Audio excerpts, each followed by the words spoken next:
ఉద్యోగస్తులు ఉద్యమానికి సిద్ధం కావాలంటూ అమరావతి ఉద్యోగ జేఏసీ నేతలు పిలుపునిస్తున్నారు.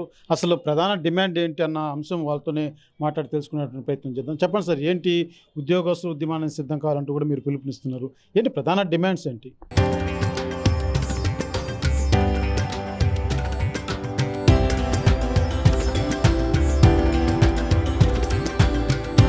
తరతరాలుగా తరగని స్వర్ణ బంధాలు మన మానిపల్లి జ్యువెలర్స్. సార్, మేము కూటమి ప్రభుత్వం వచ్చిన 2 సంవత్సరాల నుంచి ఎంతో ఆశతో ఎదురు చూసాం సార్. మాకు అన్ని డిమాండ్లు కలిపి రాష్ట్ర ప్రభుత్వ ఉద్యోగస్తులకు అందరికీ కూడా 40,000 కోట్లు మాకు ఇవ్వాలి. వెంటనే 40,000 కోట్లు ఇవ్వమని చెప్తున్నాము. అంటే పిఆర్సీ కావచ్చు, డిఏలు కావచ్చు, అన్నీ కలిపి కూడా. అదేవిధంగా మా రాష్ట్ర నాయకులు, మా ఉద్యోగస్తుల ఆశాజ్యోతి శ్రీ బొప్పరాజు సార్ గారు ఎన్నో దఫాలుగా ప్రభుత్వం పెద్దలతో అందరితో కూడా చర్చలు జరిపారు. కానీ శాంతియుతంగా మేము ఈరోజు కూడా న్యాయమైన డిమాండ్లు, మా ఆత్మగౌరవం కోసం పోరాడుకుంటున్నామే తప్ప మాకు రావాల్సిన బకాయిల గురించి మేము శాంతియుతంగా ఉద్యమిస్తున్నాం. కానీ చాలా రోజుల నుంచి ఈ 2.5 సంవత్సరం కూడా ఎంతో ఆశతో ఎదురు చూసాము. కానీ ప్రభుత్వం నుంచి ఎలాంటి స్పందన లేదు కారణంగా 28వ తేదీ విజయవాడలో మేము ప్రణాళిక సిద్ధం చేసుకుంటున్నాము, కార్యాచరణ. కాబట్టి తిరుపతి జిల్లాలో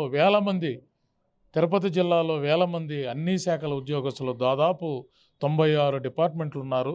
అందరినీ కూడా మనం ఉద్యమానికి సిద్ధంగా పిలువిస్తున్నాము. గౌరవ రాష్ట్ర అధ్యక్షులు, అమరావతి జేఏసీ చైర్మన్ మరియు ఏపీఆర్ఎస్ఏ రాష్ట్ర అధ్యక్షులు మా ఉద్యోగస్తుల ఆశాజ్యోతి బొప్పరాజు గారి నాయకత్వంలో అందరూ కూడా ఉద్యమానికి ఇంకా సిద్ధమయ్యాం. ఇంకా తప్పదు కదా. కాబట్టి మేము శాంతియుతంగా మా ఆత్మగౌరవం కోసం మేము వెంటనే పోరాటం చేయాలనుకుంటాం. ఉద్యమాన్ని ప్రణాళిక సిద్ధం చేసుకుంటున్నాం. కాబట్టి ఇక్కడున్న అన్ని పార్టీల రాజకీయ నాయకులు కావచ్చు, అందరూ మీడియా సోదరులు కావచ్చు, ప్రజలు కావచ్చు, మా ఉద్యోగ సంఘాల నాయకులు కానీ, ఉద్యోగస్తులు కానీ, అంటే దాదాపు 96 డిపార్ట్మెంట్లు ఉన్నాయి. అదేవిధంగా ఏపీ ఎన్జిఓస్ను కూడా మేము ఆహ్వానిస్తున్నాం. అంటే మేము పోరాడేది ఉద్యోగస్తుల కోసం కాబట్టి అందరూ కూడా, ముఖ్యంగా మీడియా అంటే ప్రభుత్వానికి ప్రజలకి వారధి కాబట్టి మా ఉద్యోగస్తులకి మీడియా ద్వారా మీరందరూ కూడా, మీడియా సోదరులందరూ కూడా మాకు సహకరిస్తారని కోరుకుంటున్నాను సార్. నా పేరు గోపీనాథ్ సార్, తిరుపతి జిల్లా జేఏసీ చైర్మన్ మరియు తిరుపతి జిల్లా revenue association general secretary sir. మీరు చెప్పండి సార్, ఏంటి ప్రధానంగా ఉద్యోగస్తుల్లో ఉన్నటువంటి డిమాండ్లో ఇప్పుడు డిఏలకు సంబంధించి కావచ్చు, పిఆర్సీకి సంబంధించి కావచ్చు, గతంలో అనేక సందర్భాల్లో కూడా రాష్ట్ర ప్రభుత్వం ముందు దృష్టికి తీసుకెళ్ళినటువంటి పరిస్థితి ఉంది. అంటే ఇప్పటి వరకు ఎలాంటి స్పందన లేదంటారా? మంత్రుల నుంచి కావచ్చు, లేకపోతే ఉన్నతాధికారుల నుంచి స్పందన లేదండి. కోటి ఆశలతో కూటమి ప్రభుత్వం కోసం 13 లక్షల మంది రాష్ట్ర వ్యాప్తంగా ఉద్యోగ, ఉపాధ్యాయ, కార్మిక, అవుట్సోర్సింగ్, పెన్షనర్లు, మా కుటుంబ సభ్యుల్లో దాదాపుగా 90% వాళ్ళ ఎన్నికల్లో ఇచ్చిన హామీని నమ్మి మేము ఓటేసాము, గెలిపించాము. హనీమూన్ పీరియడ్ అయిపోయింది, 2.5 సంవత్సరాలు అయింది. అడిగిన వారికి ఎన్నో పథకాలు మీరు చేస్తున్నారు, కానీ ఎన్నో విషయాలు ప్రజల మధ్యలో ఐవీఆర్ఎస్ ద్వారా వాళ్ళకి స్పందన కోరుతున్నారు, కానీ మా స్పందన ఇంతవరకు వాళ్ళకి వినిపించడం లేదు.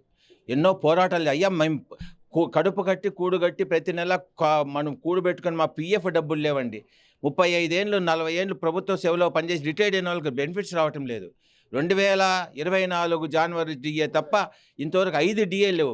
ధరలేమో ఆకాశంలో, మా బతుకులు పాతాళంలో ఉన్నాయి. ఇలాంటి డిమాండ్ల కోసము అడిగి విసిగి వేసారి అన్ని పద్ధతులు అయిపోయి లాస్ట్ రిసార్ట్గా మేము సమ్మెకు సిద్ధమవునాం. సాక్షాత్ 4 మంత్రివర్యులు మాతో చర్చలు జరిపి, 14 సంఘాలతో చర్చలు జరిపి, రాష్ట్ర వ్యాప్తంగా అన్ని ఉద్యోగ ప్రతినిధులతో, ఉపాధ్యాయ ప్రతినిధులతో, రిటైర్మెంట్ ఉద్యోగుల ప్రతినిధులతో మాట్లాడి 1 నెల అయిపోయింది. వాళ్ళ హామీలు నీటిలు మూటలు అయిపోయినాయి. కానీ నిన్న కూడా మా వాళ్ళు కలిచారు. మా పెన్షనర్ సంఘం తరపున, మళ్ళీ జేఏసీ తరపున ఏమీ స్పందన లేదు. చివరకు మా హక్కుల కోసం మేము పోరాడు. అందువల్ల ఓ ఉద్యోగం మేలుకో, నీ హక్కును సాధించుకో.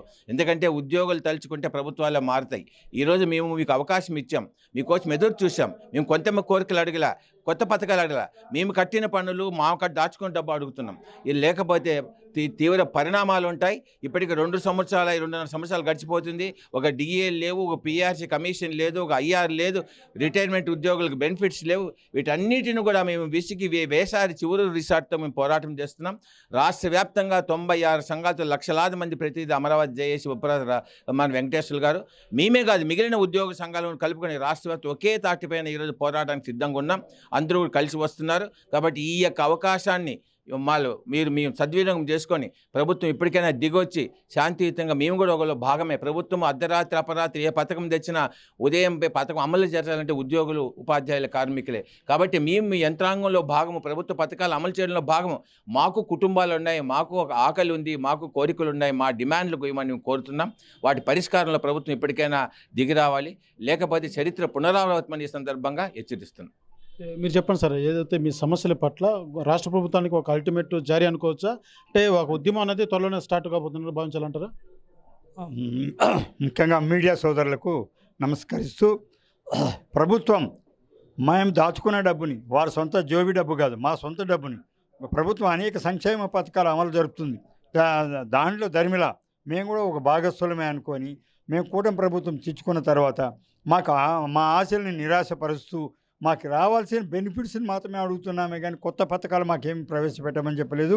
వాటిని మాకు అమలు జరిపి మాకు రావాల్సిన బెనిఫిట్స్ మాకు ఇవ్వమని మాకు ఆశాజ్యోతిగా దొరికిన మాకు బొప్పరాజు గారి ద్వారా రాష్ట్ర ప్రభుత్వాన్ని హెచ్చరిస్తున్నామనే అనుకోండి. మేము ప్రభుత్వంలో భాగంగా ఉన్నందుకు మేము అడుగుతున్నామే తప్ప మేము ఎలాంటి బేషరతుగా మేము డిమాండ్లు పెట్టట్లేదు.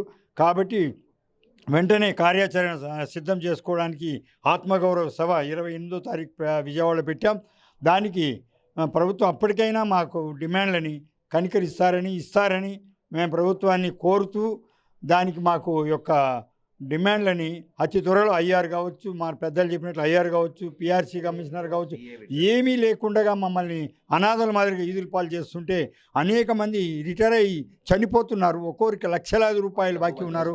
ఎవరికి మట్టి ఖర్చులు కూడా ఇవ్వట్లేదు. మాకు ఇటువంటి ప్రభుత్వమా మేము తెచ్చుకునేది అని మేము బాధపడుతూ, మేము ప్రభుత్వం అల్టిమేటం ఇస్తున్నామే తప్ప, హెచ్చరిస్తున్నామే తప్ప మాకు ఎలాంటి కోరికలు నెరవేర్చలేదని మా కన్నీటి బాధని ఈ రోజుకైనా ప్రభుత్వం కనికరించి ఇస్తుందని ఆశగా ఉన్నాయి. నా పేరు KR Shankar, state government retired employees association అధ్యక్షుడు నేను, తిరుపతి. Thank you.